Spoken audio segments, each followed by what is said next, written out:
Hello there people and comic book fans alike. Now I'm finally uploading a video on this event much earlier rather than later. So let's get started with All New X-Men issue 17, also known as Battle of the Atom chapter 6. I'm gonna flat out just say it right now that I completely enjoyed this issue. This was probably not the best issue that I've read, but near like one of them. Out of all, this shows so much promise that we get to finally understand what happened in the future, kind of. Like we only get like a glimpse of it. Not kind of like a glimpse, we get like a couple like pages.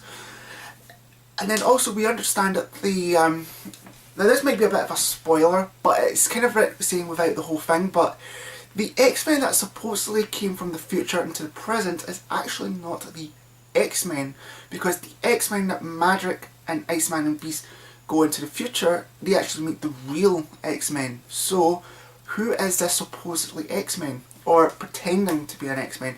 Now this was something that was hinted at in the last issue towards kind of like the end, and I kind of had my thoughts about this ever since I read that issue. And what's really interesting about it is we get to see some really good strong character development in a sort of good way. For instance, Colossus is now back with the X-Men and he looks fantastic.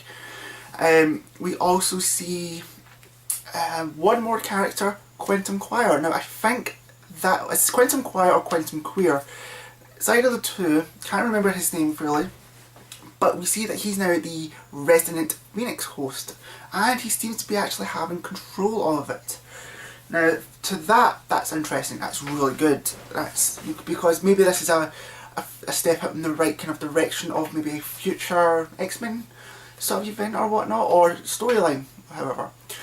But I completely enjoyed this issue, and the last page, or the last few pages, really to help set up what's really going to happen in the whole Battle of the Atom thing.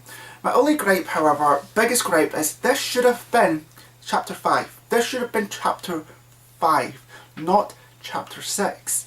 Because it feels a bit left-centered. It feels like this sets up everything perfectly for the next 5 chapters, but instead it's only setting up for the next 4 chapters.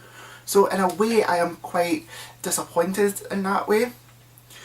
And while we are getting deeds on the future, we're not getting a lot of deeds, so I'm kind of still left centred on it.